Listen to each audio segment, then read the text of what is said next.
Peace and blessings, everybody. It's your girl Wendy Zizzo here with Veronika, Dailey. We are here for the vibrations and the conversations and just raising the vibrations. Yeah. Hi, Hi, everyone. how's everybody doing out there in the world? It's like that was like I don't know if you could hear that in the I microphone. did. That was made loud. What was it? It was actually a bus. It's like honk honk. I Yeah, want to feel. but it was like perfect timing when I said high vibrations, like, like I was like sound effects, like fireworks just went off or something. Yeah. And my neighbor's dogs just started barking. She has 4 like terriers, and they're like alarm things, and like they're just like chow chow chow chow chow. Like that's our right. dogs. Like, Yeah, like mine. Like mine, Buddy might just bark randomly at some point while we're live. Who knows? He's being good right now. He's chilling. You know, Buddy. but so many things been going on since our last time we got to get on here live.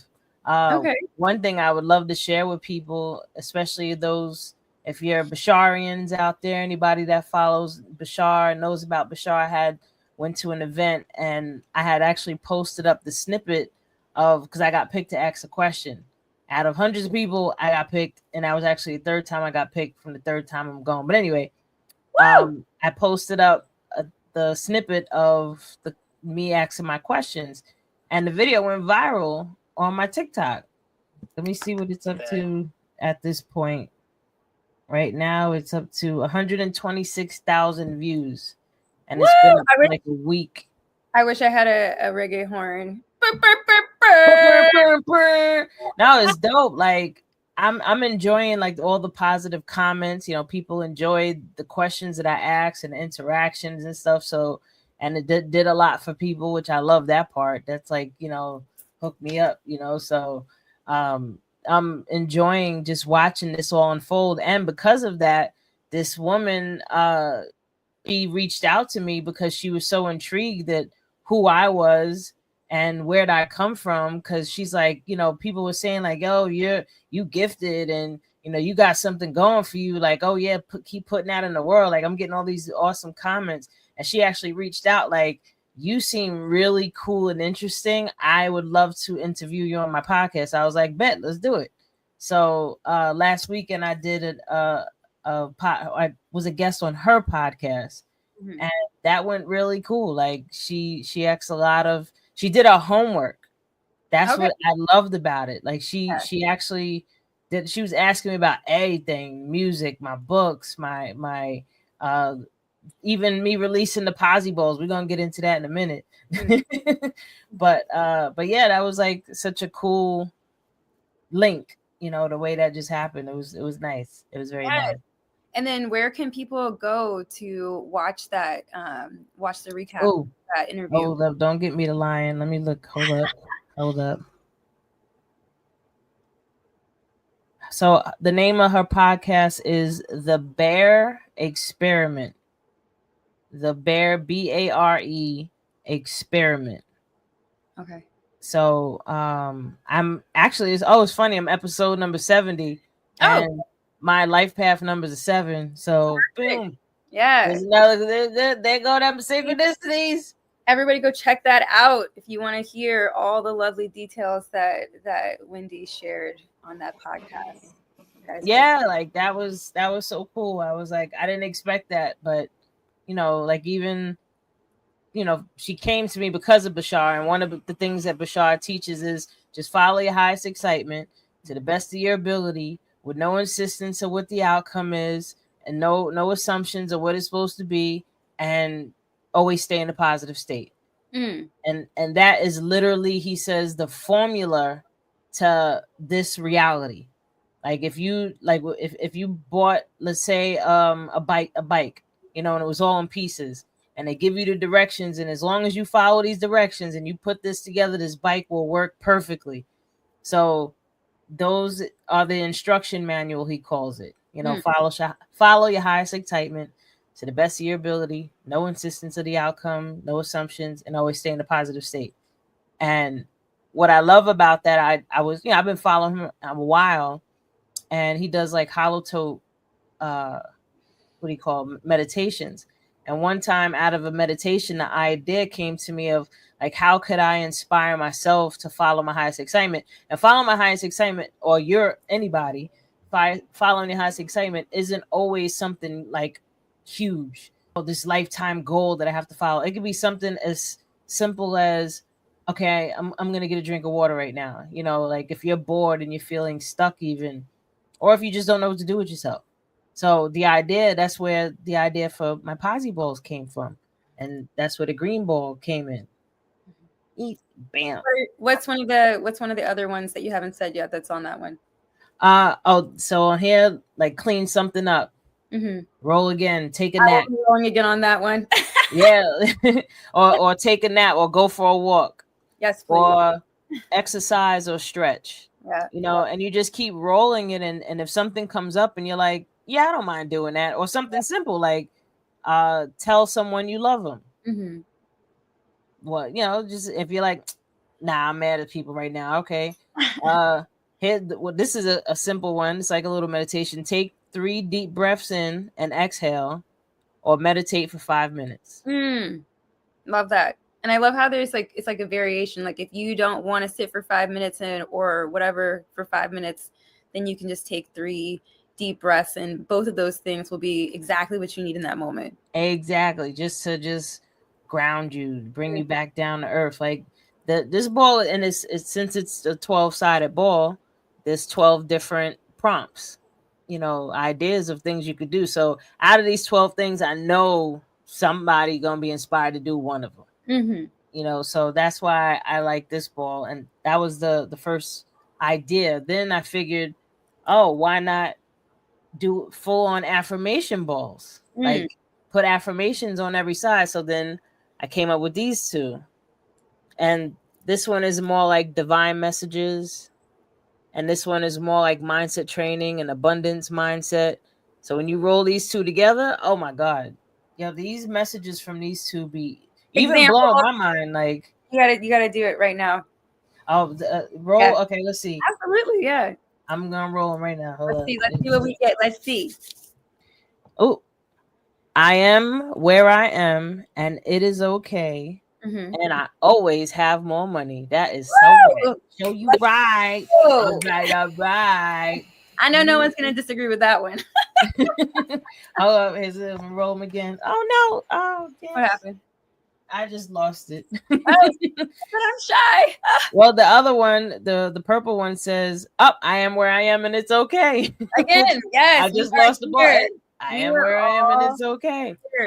And then the last ball is for kids. Like, I mean, adults can use this too, but I feel like kids can benefit from this ball because they're like simple, grounding affirmations like, I am great and you are strong, or you are special, you are creative, I am powerful, I am brave. You know, and you know, someone in your field, you would understand. Are these good for kids? Would you agree? Yeah, I love that. As a teacher, especially as a special education teacher, I work with a lot of students that have had historically a really challenging time with school. And when you're a child, school is your career. You go to school, you spend more time at school with your teachers and your friends at school than you do with your parents during a weekday a lot of the time. And if you're not doing well in school, it can really be tough. So having something like that, or even for any child, if you want to build a healthy mindset for confidence and good self-esteem and loving yourself, like that starts young. And, you know, I see so many people, as I've been doing this thing lately as a teacher where like, I'm trying to look for the child part in each human, because we all have that somewhere, that part of us that hurt or damaged, that still feels like it's 8 or like it's 5 when certain things happen and trigger us. And so like building a strong mindset as an adult, it can start at any time. But when you start with that foundation as a child, it makes you so strong as a human. Absolutely. It makes you so capable of going out in the world and believing yourself and living to your highest joy, you know. So absolutely. So like these affirmations, I'm hoping they help, you know, like you are fun, I am amazing, you are creative, you are beautiful, you are fun, you know, like they're just simple fundamental affirmations. 100%. So that's the Posy Balls. And people can go visit posyballs.com and find out more. Actually, can I do it? I hope if I do it, I hope I don't mess it up. But you can share your screen. I could play. No, I could play like a little commercial. Oh, yeah, we can go. Here's a commercial from one of our sponsors. Perfect. Manifest happiness now. Change your life now with positive affirmation balls. Simply roll, read the positive message, receive it, and smile, and roll it again. 4 different balls that will make you feel good about life. Posy Balls, what you put in your mind matters. There we go. And that's Posy Balls, official. That's exciting. So have you've done your official launch, right? Yeah, everything's officially launched. It's out there. Whenever people, feel free to visit the site, posyballs.com. Get you, you can either get the one individually, you can get a set of 2, which I like. This one and the yellow one is a set. Even this one, the green, yellow, and the purple is a set because, you got the action ball plus the 2 affirmation balls. Or if you just want to get all 4, then you get all 4. Go wild, folks. Go wild. Get your Posy Balls. Go get your positive messages for the day. So and then one thing too that I love about your Posy Balls is that they're fun. Like I feel like a lot of people equate being an adult with like work and being serious, and we don't give ourselves enough chances to play. And so if you're looking for a great way to play but also work on your mindset and bring more positivity into your life, this is the perfect way to do it. Actually, and they're stress balls, so you could squeeze them. So if you're pissed and you need to just and then roll it, okay, so you get a little bit of both. It serves double duty. Beautiful. That is so wonderful. I love it though. But yeah, this is part of building a healthier relationship with yourself, which is basically reprogramming your mindset to a degree, by introducing these new affirmations and daily, repetitiously, it starts to sink in and it creates those new neural pathways. And the longer and longer you do it, the stronger it gets. And then you start to change your life and your life is I want to say 90% experience, 10% physical, right? Like mental and emotional experience. And how you experience your life is just based off of what you ultimately believe in the moment of what's happening. Right. So when you can now start to deliberately think on purpose of how you want to think and feel, that's literally life changing. Right. Our physical reality is a reflection, is a mirror of our thoughts and the things that we think from minute to minute every day. So what we're seeing in front of us is literally a mirror of what we keep in our mind. So if we want to change our reality, our physical, tangible reality, we must first change our thoughts. So 100%. Our thoughts and our beliefs. And even when I was with the Bashar, I was trying not to like say exactly what it was that I did to get to my beliefs, to record my beliefs. But I learned about that from watching him, that, when you get to the core belief and you change it, that's when you change you and you become a new version of you. So when I was purposely saying like, my permission slips, because what he says, the permission slip is anything that allows you to be you, basically. So if you need a permission slip of meditation, for us, tarot cards, or if you need Jesus, if you need the Bible, if you need, whatever it is, crystals, like, Santa Maria, or anything that you need that you resonate with to help you to be yourself, like totally, and use your power, that's a permission slip. So my permission slip, I kept saying permission slip, and he was like, oh, well, what is the permission slip exactly? And I was so happy that he asked me. I was like, I do now. So I said to him, I was like, well, I basically get into a meditative state and I tune in with my emotions and I have a conversation with them and basically resolve whatever distress that particular emotion is in by using my imagination to imagine what that part of me is looking like right now, and even ask it, like, when was the first time I ever felt this? And it's amazing what your mind could do. Like, it's shocking. Like, I did a couple of sessions with you, so tell everybody your experience with just with that. Yeah, so during the session, without getting too detailed what exactly we were talking about, for me, I'm an extremely visual person. So like when I listen to someone talking, when I read a book, when I hear music, I see things in my mind. So when we were going through the session first, she gave me some cues to relax my body and deepen my breathing. And from there, we touched in places where I might have been holding pain in my body. And then letting whatever images for me, my process, like whatever images are coming up in my mind. And so I saw those as colors in my body, or sometimes it was like an action that someone was doing to me. And then she asked me, like, when was the first time that you felt this way? And I would try to think back as far as I could to the first time I felt that way. And then we would kind of like dig in deeper from there.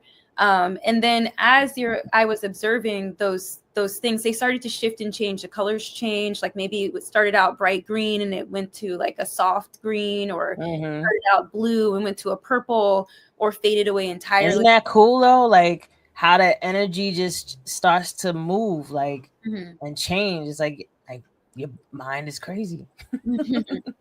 So I mean, I would even say that our mind is crazy, that our minds are not crazy in a bad way, crazy like that's dope. Well, like they're capable of so much more than I think we allow ourselves, especially when we're distracted with the day-to-day, or when a lot of us get into habits where I know for myself, when sometimes I'm encountering a difficult emotion, I'm like, I don't have time for this right now.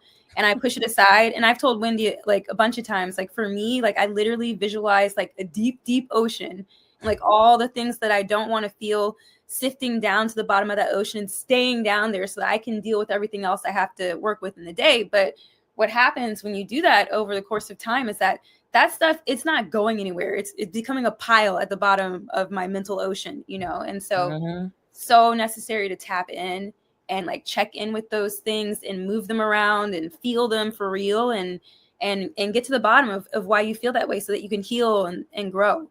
So I agree. Sessions really, they did a lot for me. And I felt a lot lighter afterwards as well. And the parts of my body that corresponded to where I felt that pain, they felt lighter as well. Like if I had like tightness in my shoulder, then like the next day I was like, oh, I have full range of motion. It's like, it's kind of wild when you think about how our mental state can affect what our bodies are doing, and just affect all the other parts of how we feel moving through the day when we don't work on it. It's or when we do. It goes into where, one of the things I even teach in the Arts of Self-Love is that emotions are energy. Like that's energy moving through your body. And if you don't learn how to release that energy, it'll get stuck inside in different parts of your body. So, wherever you have an injury, it's not by an accident. That's where that energy collected. So now it's going to manifest into reality of, giving you a hint that there's a problem going on here. So when you learn how to release that energy, you'll feel the movement in your body. Like there's been times I'm doing my own sessions with myself, and where I have injuries will start to tingle, or like the pain will get intense, like, and then it'll pull back. And then the pain isn't there as bad as it used to be. So I'm like, yo, this is so cool. Like, one of my favorite things, maybe I could say I coined this, is that when people are depressed, you're emotionally constipated. It's like you haven't learned how to release that energy. Just like when you need to go to the bathroom, you learned how to go sit on the toilet and let it happen, right? But we haven't been taught a way to let it go and let it happen. You know what I mean? To open it up and let it go. And the best way to do it is to bring your attention to it. Right. Like once you bring your full on accepting, allowing attention, loving attention, it'll just dissipate in some cases. And I think what you said is so important. Like not just attention and not criticism, but loving attention. Like, okay. Oh, yep. what you said a lot during a session is like, oh, you know, wow, like I didn't realize I was feeling this way or feeling it to this extent, and acknowledging that giving yourself permission to actually really feel it. Yeah. And that's like the only way to get through the storm. I mean, to get past the storm is to go through it. Right. And once you go through it, you make it to the other side and you're like, oh, okay. You know, but it always helps to build you to the next level. So I think we were talking about it earlier, how, you know, you come here and you go through some shit, and the things that people teach you to hate about yourself wind up being the most amazing parts of you. Yeah. You know, you know, it's like, that's the thing that was actually like, you got to work through this darkness to get to light. You come from light, you come into the dark, and you work light, and you back up again. Then you go. The roller coaster of life. Yes. Yeah. Yeah, and I was telling you too, I was like, I think for me, it's like the things that I was the most scared of when I was younger are the things that I'm like so fascinated by now. And it's like this complete reversal. It's like this complete 360, like some silly things. Like I was very scared of the dark when I was little, but I was telling you, like now, like I embrace that. Like I can sleep with all the lights out, and I wander around in my apartment when the season starts to change and it starts getting dark earlier. I'll be sitting around here like, why can't I read this paper anymore? I'm like, oh, I need to turn the lights on. Like, I'm good. Like, I used to be the kind of person, like when I was little, like at nighttime, I would just be scared. And I'd be like, Mom, Dad, like someone would have to come sleep in my bed with me every night because I was such a like little scaredy cat. But like now those things, like the darkness for me is like mystery or like the unknown. And like, I want to know more about all those things. So I totally agree with you there. Yeah. You know, what's weird, and this is me being honest, where I can speak to or communicate with people that have passed on, right? But if I watch a scary movie, and this is why I don't like watching scary movies, my ass will be scared that there's something under the bed that's gonna grab my feet.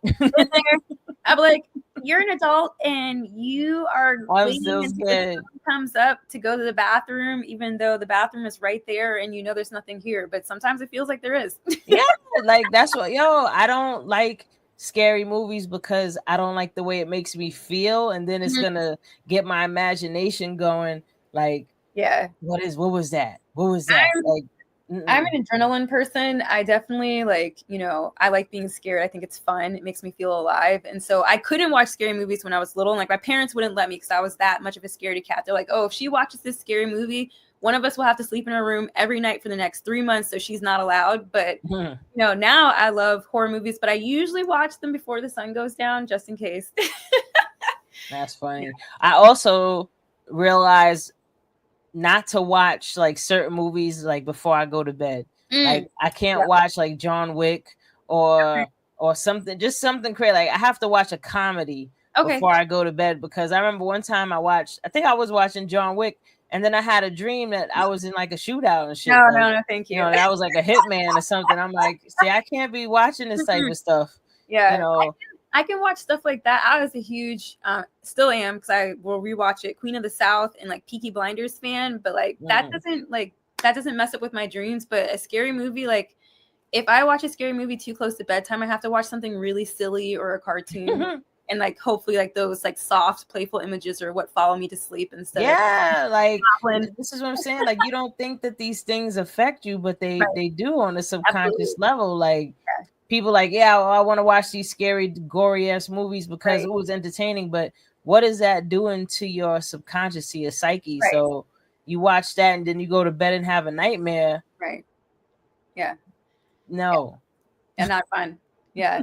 I feel like, I have a very strong visual memory as well, which is, I think, part of the reason why that kind of stuff scared me so much as a child. Is like, I'm not going to date myself and tell you what the movies were, but like, like whatever little goblin or whatever is in the movie, it's like, I see that in my head, and then you see it everywhere. You turn off the lights, and like, it's in the closet, it's under the bed, it's under the crack of the door. And that's so funny.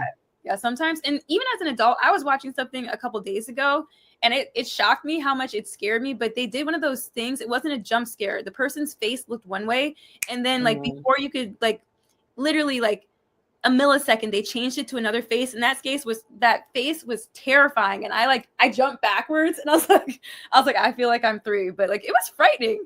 And I was like, I don't want that image stuck in my head. I put my hands in front of my face. I was like, no, thank you. Like, I was like, when is it over? That's crazy. I'm not caring. Yeah, like I can't. That's what I'm saying. I can't watch certain things. Like I just know better. Like I remember the last scary movie I watched, like real scary movie I watched, was The Ring. Oh, that movie scared the shit out of me. That was a while ago.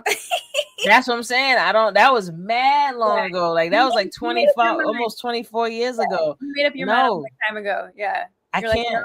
But that movie was crazy. The first one was crazy. It was crazy. I definitely watched about 85% of that behind my fingers. Like my friend was like, "Are you actually gonna watch?" I'm like, "I am watching between these 2 fingers." I was like, "I know me. I know that I'm not gonna be able to sleep." I'm so guilty of doing that. Yeah, I'm like hanging in front of the face is gonna follow me for like. I'm so guilty of doing that. That's so funny. Yeah, I was definitely. I slept with the lights on after watching that movie for a solid like 2 weeks or so. I think maybe. No, I had my boyfriend at the time. My bathroom was literally, as soon as you walked out the bedroom door, it was right next to the bedroom door, and I woke him up to walk me to the bathroom. That's fine, yeah. Because I was, oh my God, and I was young too, so yeah. I was younger. I was still an adult, but no. I'm pretty sure that the guy I was dating at the time, he was a heavy sleeper, and he was so worthless whenever I'd be scared at night. Like he's like, "Oh, I'll always protect you," and then I'd be like terrified after we watched a scary movie together, and be like, "Honey, wake up! Wait, I'm scared." He's no help. Roll over. He thinks and I'm like, all right, I will deal with whatever it feels like is in here with me in the dark by myself. Like, hilarious. If I have to run, you're gonna get left behind. But overall, this is all playing into how powerful your mind is and how much control you actually have over your experiences. So much more. You know, like you have to protect your mind the way you would a child. You know, just like how your parents wouldn't allow you to watch this stuff because they knew that you was scared, so they wanted to protect you. And this is the same way we have to be for ourselves now. Right. You know, and a lot of people have been forced to be tough and brave when really there's a part of them inside that's just really afraid. And like that needs validation and comfort and care. And that's where the arts of self-love come in. And to sum it up, the arts of self-love teaches about emotions, what they are, how they benefit you, mindset training, so you can start taking control of your mind using different tools, meditative practices, and now we got the Posse Balls. So the Posse Balls is part of the mindset training aspect of it. So yeah, like incorporating all these things on a day-to-day basis is what loving yourself is. Yes. Like you gotta love yourself. You gotta care about the way you feel. So now if you meet somebody and they're not caring for you even at the level that you're used to caring for yourself, then you're like, oh no. You don't go below the threshold of how well you could treat yourself. No. And because what happens when you do that? Yeah. Always regret it. Always. Always. Oh, it's like, oh my gosh. Like, and especially if it happens again, like I think that at least for me, you know, I see the lessons repeat themselves until I learn it. So it's like, okay, like you date someone and you're like, I don't really like that they do this thing, but you don't talk to them about it. And then you end up breaking up because of it eventually, you know?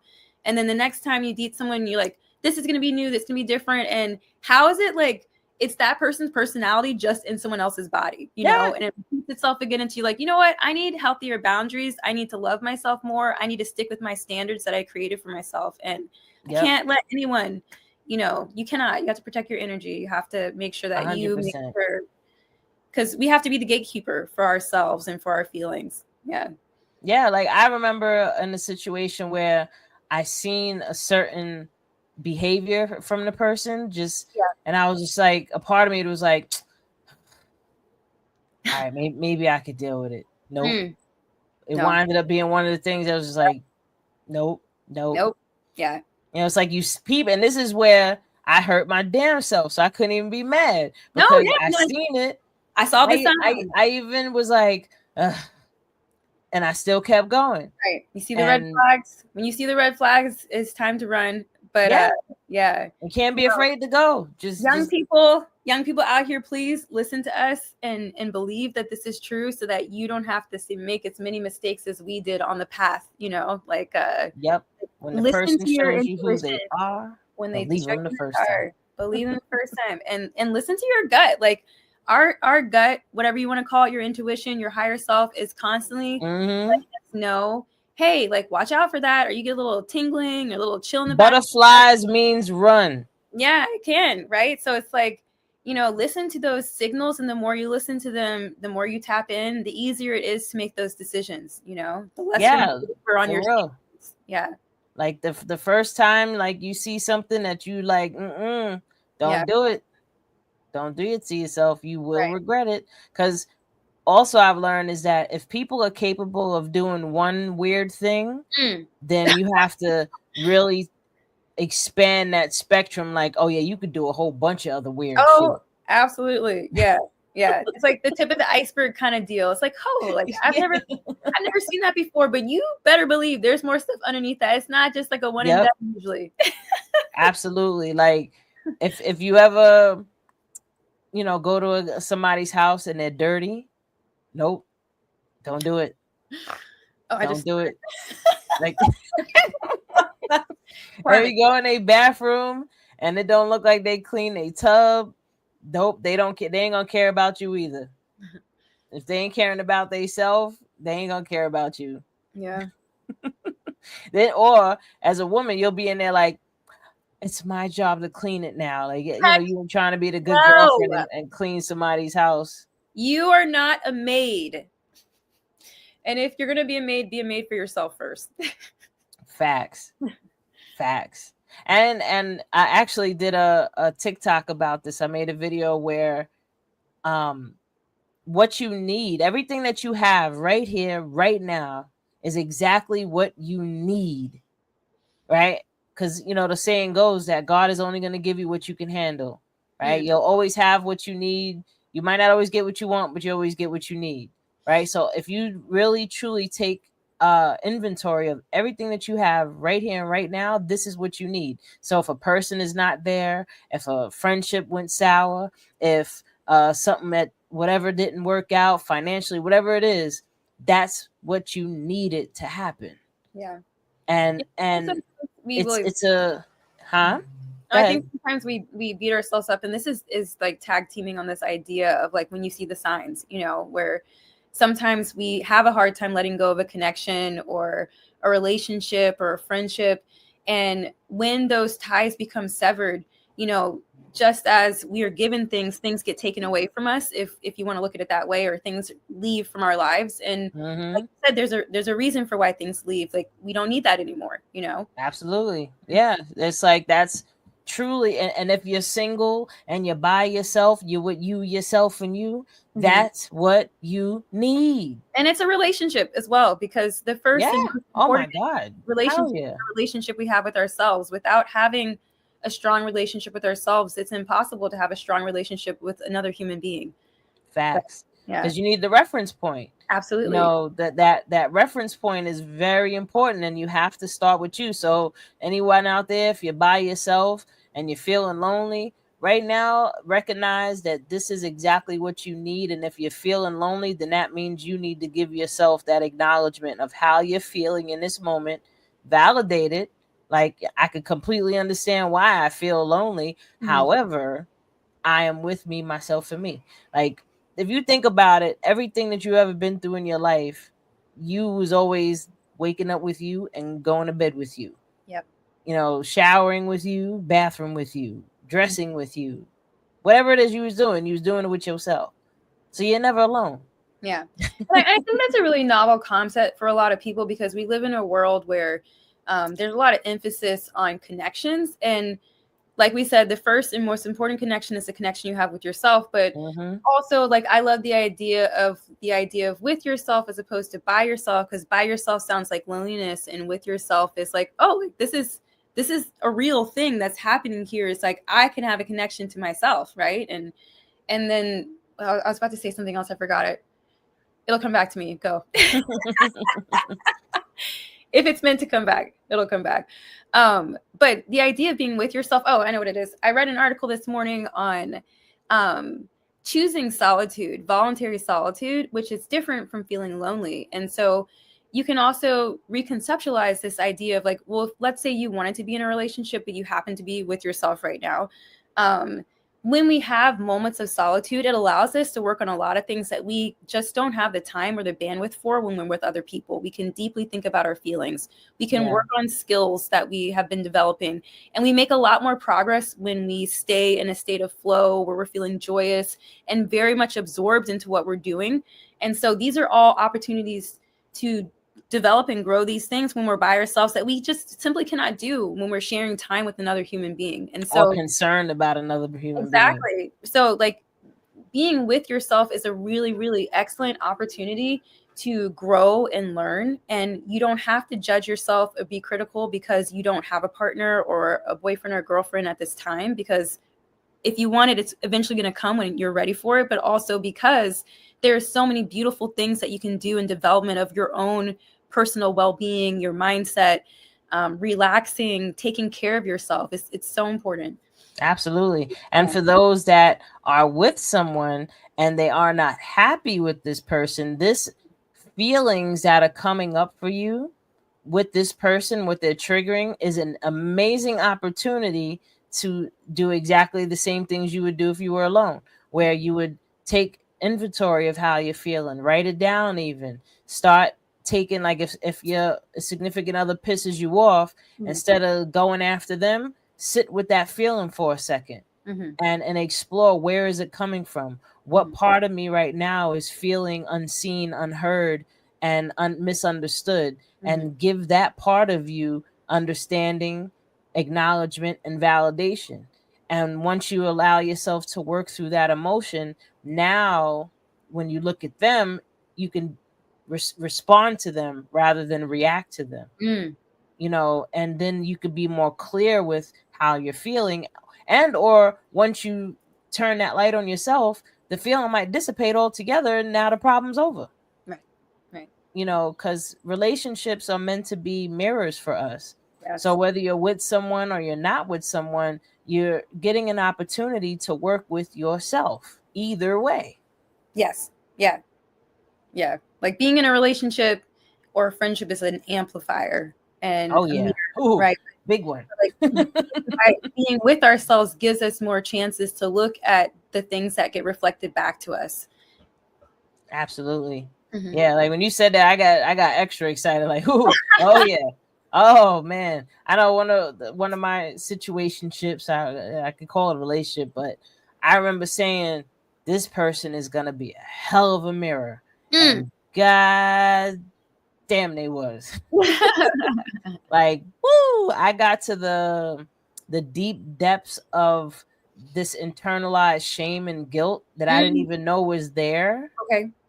Like, it was amazing to me how this person would trigger this feeling of not feeling important or not feeling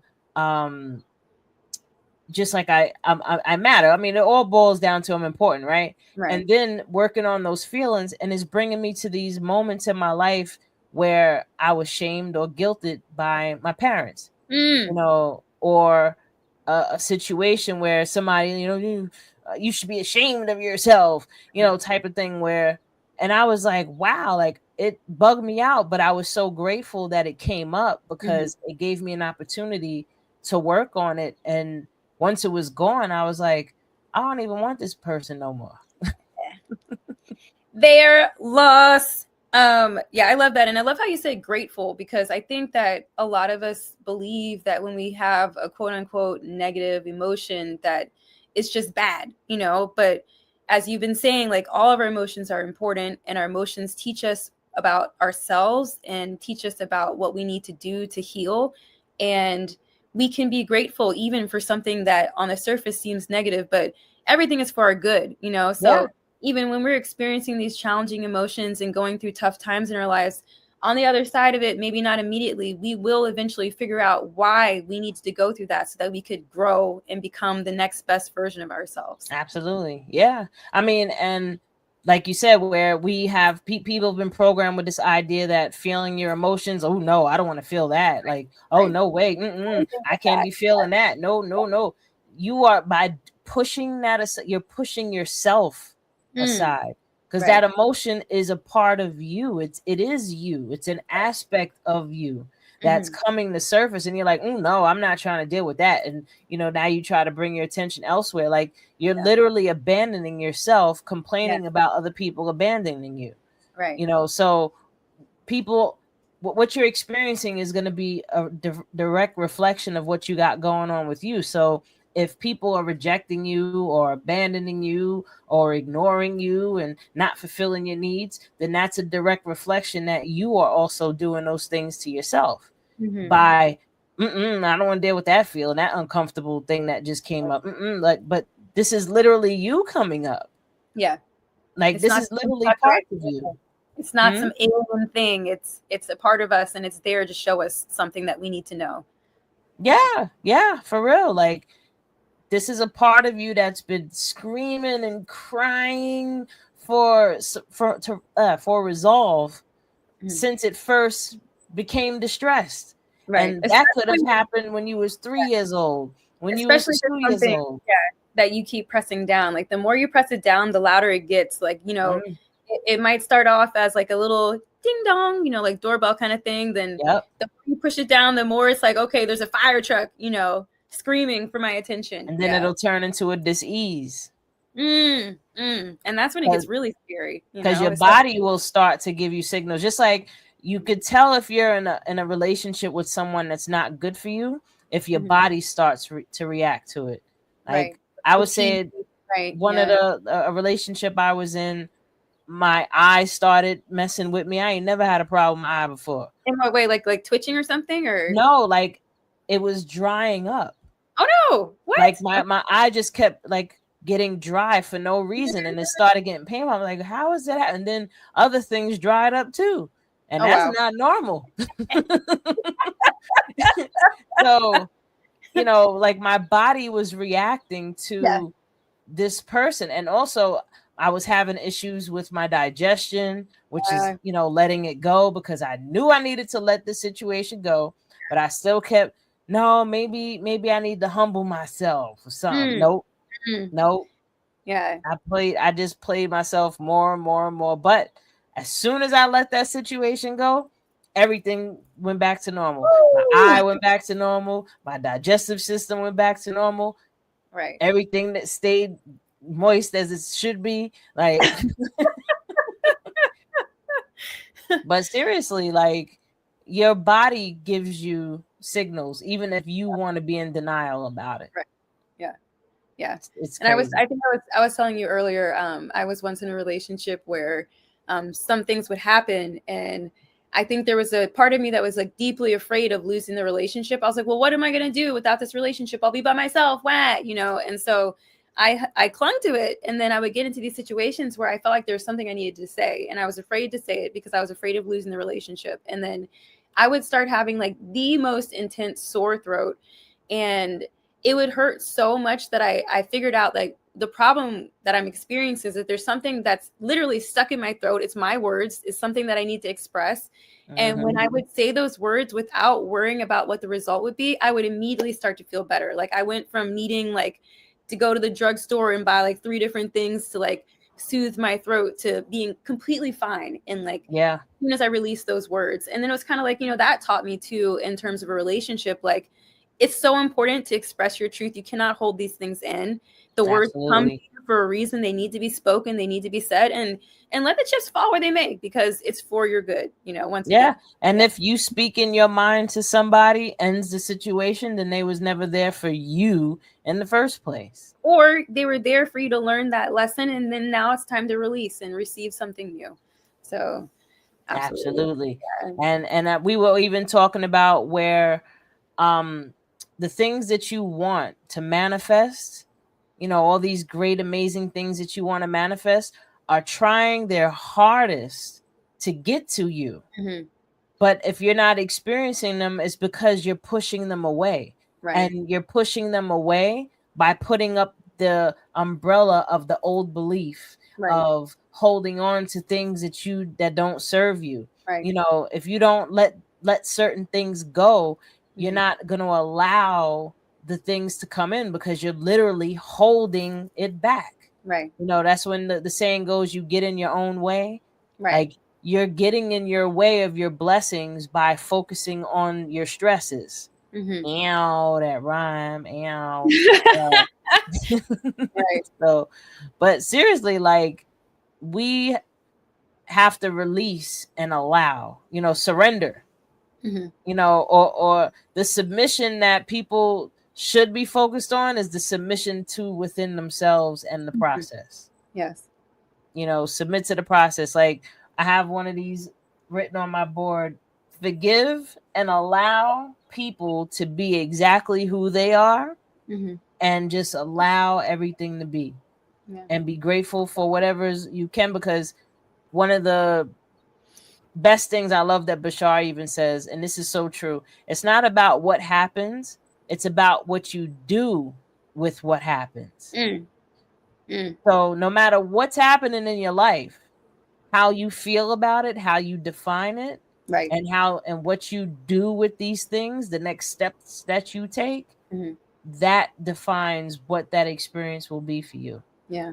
And I love that too, because that links back to gratitude, right? So we could have something happen to us. It could be not what we wanted. It could be not what we expected or planned for. It could be something that we originally perceive as negative. But the way we frame that and shape that in our mind in terms of how we're going to move forward from that moment changes everything. It can change everything. Yeah. And we can have gratitude for things that when they first happen, we're just like, the world is ending. But later on, we see why we needed to have that experience because of the way that we grow because of it. Yeah. And for the cynical people out there that's just been beat up and beat down by life, and they're like, ain't nothing to be grateful for. Okay. In this moment, just be grateful. Like, just find little things, little things. Just be grateful for the fact that you could take in a deep breath and exhale. That you woke up this morning.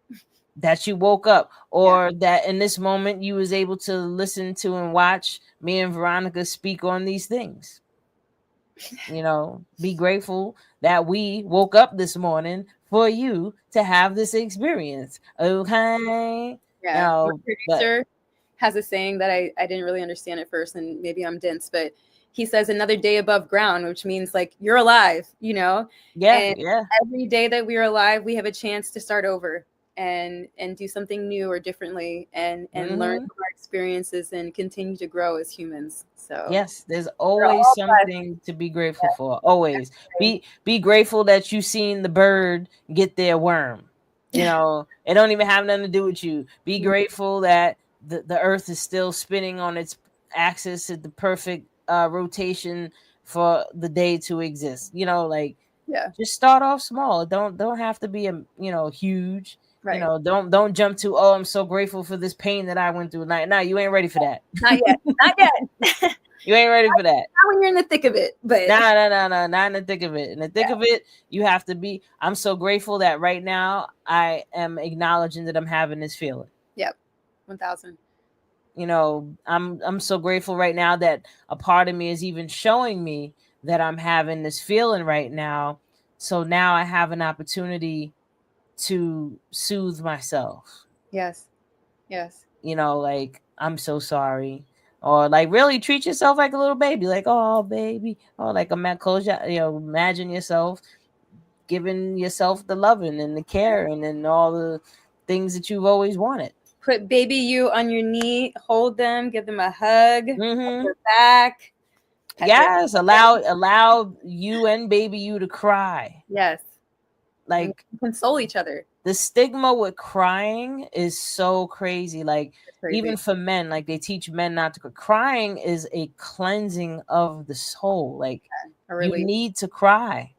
Like, not allowing yourself to cry, especially if you feel like you want to cry and you stop yourself from crying. Yeah. Like, no. Yeah. Another crying is release. Yeah. What? Another type of constipation. Yeah. And absolutely. I heard somewhere, I read somewhere it wasn't a scientific journal, but it was like a science article that when we cry, there's different chemicals that are released when we cry when we're happy versus when we cry when we're sad. And the things that we cry, the things that come out when we cry when we're angry or sad, those are things your body needs to get rid of. So when you don't cry, they can't come out. Yes, absolutely. Like I've been catching a lot of snippets of Shaq talking. Shout out to Shaquille O'Neal. He's out there doing amazing things for people. I wish I could meet him. And he speaks about how he's only cried a handful of times in his life, and that he refuses to, be that vulnerable and allow himself to cry. And I'm like, I wish I could work with him so bad, because there's so much unresolved parts of him that let's get him on here. He needs to integrate. That it would be so helpful for him. It's like a part of me just wants to give him a big hug. Like, I mean, even though he's mad big, just hug him like, aw, like not aw, like I'm, being any mean or anything, but like really, like, Paul, seriously, he needs a good cry.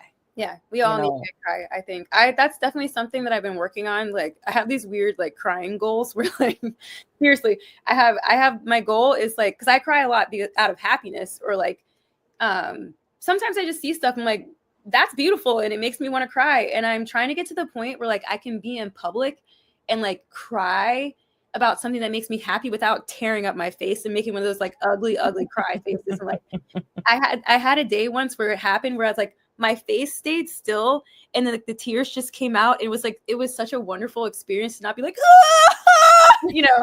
because it's like I would cry more in public if it wasn't that ugly cry face, right? Where it gets to a point where your nose is running, your eyes getting puffy. I've also had an experience once at my friend's wedding. I was trying so hard not to cry that all of a sudden my nose just started dripping. My tears rerouted themselves through my nose because I refused to let them go. And I literally was like, oh, that's so funny. Yeah, let yourself cry. It's good for you. Yeah. I mean, shoot, I think I probably do get it.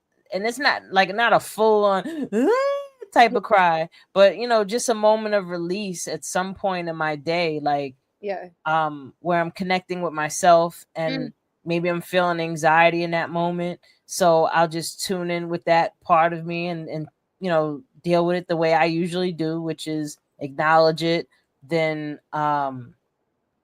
show it compassion, apologizing that I completely understand why you feel this way. And I'm sorry that you feel this way. And until I get to a point where it shifts, I'll get a little cry out.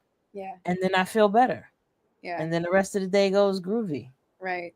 Yeah. Me on this crying journey of my own design, I sometimes have these moments where like I'll get emotional about something and I'll be like, I don't think I'm gonna cry. And then the tears I'll be like, my face, I am crying. I'm like, I guess I feel more deeply about than I thought I did. Like I have to acknowledge in that moment, like, oh, this is like really moving me, Yeah. Also, I mean, and it also depends on the time of the month, because I know when I'm close to my cycle, everything makes me cry. I feel like such a big baby. Things. I tell people all the time, like, I know it's about to be that time of the month when if I watch a movie or something and it's like a boy will like pet his dog and be like, oh, Bobo, you're my best friend. I'm like, whoa, so beautiful. I'm like, it's coming. It's like 3-day countdown. Like just bawling out of nowhere. And I remember catching myself like, oh, look at you. You're so emotional. You're so cute. That part. That hilarious. But like,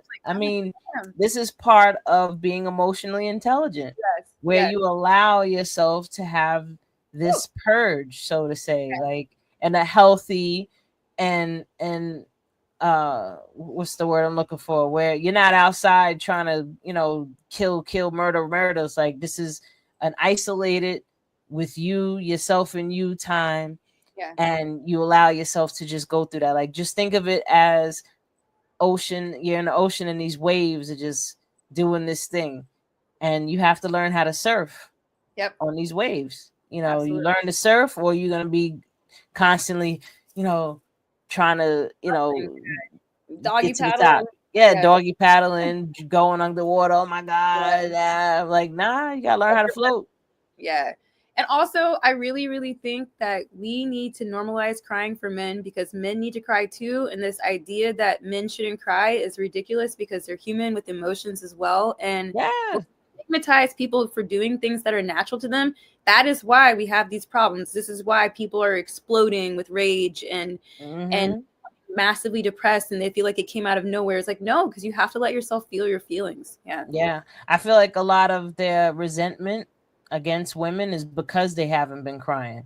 You know, you haven't allowed yourself to cry out all these feelings. So the person closest to you is the woman. So now it's her fault. Like, no, these are your feelings and emotions that you need to learn how to release and process, so that you can release them. And once you release them, now you can see her as being your helper and your mirror, and you know, all the other awesome things that women are. Yeah. And guys, like, you know, crying envy is a real thing. Like, women allow themselves to cry. And I think there's a part of men that go like, I wish I could do that too. Well, you can, but we need to normalize crying for men. Yeah, normalize it. Yeah. With the process, you know, like, especially if you're with a man and you're someone who feels like you express yourself as a female, to allow a man to cry without shaming him, without saying like, what's wrong with you? Or like telling them that don't cry. Or telling someone like, you shouldn't do it, right? Like, let's all normalize it for each other. Absolutely. Yeah. We can have like a healthy balance of emoting and expressing our emotions. You got to let that energy flow. Like, people, this is literally emotion, energy in motion. Like, it's literal energy moving through your body. And when you stifle it, it's not going to feel good. Yeah, you don't want to be a pressure cooker. You got to let it flow. I love that analogy. Actually, the other day I don't know, maybe it was the Mercury retrograde or whatever. I don't know. I was just moody. And I was saying to my coworker, I'm tired of this. I don't want to do this. And I was like, he was like, oh, you know, I was like, just let me vent, damn it. I was like, I'm like a pressure cooker. I'm just letting out a little bit of let the steam out. Let me right now. Let me cook. Hold on. I'll be okay. Woo! I'll get over it. I just need this moment. Yes. So, but yeah, this is it all circles back around to self-love. Yes. Mindset training, you know, learning your mindset, learning to pay attention to what you're thinking about, you know, become the witness, watching your thoughts go by like the clouds in the sky. And you're like, I'm thinking some wonky things. You know, like half of the things that we hold against ourselves don't even make any sense when you really think about it. You're like, why am I doing that? Where did I get that from? That's not mine. The biggest thing is caring about other people's opinions. Oh my goodness. Because you're like, what do you say? Everyone has opinions. Or what does it say? Opinions are like armpits. Everyone has them and most of them stink. I like that one. I like that one. But not everybody has opinions. I don't think my armpits stink. But unless if their opinion is directly affecting your bank account, then their opinion really don't matter. Don't matter. It doesn't matter. And on the flip side, if you're getting, especially, you know, somebody that's out in the social media world or the podcast world, and you're getting all these negative comments, you're still getting energy. You know, it's still energy either way. Like, okay, you know, that's why I say no bad news. There's no bad news. Any news is good news. Yeah, there's no such thing as bad news. Yeah, all news is good news. So it's gonna bring some type of attention to you. But you know, that just depends on where you want to go. Like, I seen the video of Ray J crying about because he had the video, and you know, with Kim Kardashian, how that put like a stigma on his name and whatever. Like, dude, you got rich off that. Shut up. It's like, stop playing. Shut up. Who's that? And he was like, oh, I couldn't get certain roles, and I couldn't, you know, be allowed to do certain things because they looked at me as nasty. Because you are. You know, just like, you know, with Diddy, like, people seeing how nasty you actually was, like, all the time. I refuse. His name will not pass. Like, you've been these things. Now it's just coming to light. And Ray J, we seen it early on that you was doing too much. So, yeah. That's what it is. But I know it's about, we're getting close to that time. We got to wrap it up. And, I hope everybody enjoyed today's episode, Vibrations and Conversations. And please, if you're interested, possyballs.com, get your positive roll on. Let's go. Roll, read, and receive the positive messages that you need. The 3 and R's. yeah, till we do it again next time, I'm your girl, Wendy Zizzo, here with Veronika Dailey, and this is Vibrations and Conversations, guys. Enjoy. Peace. Wait.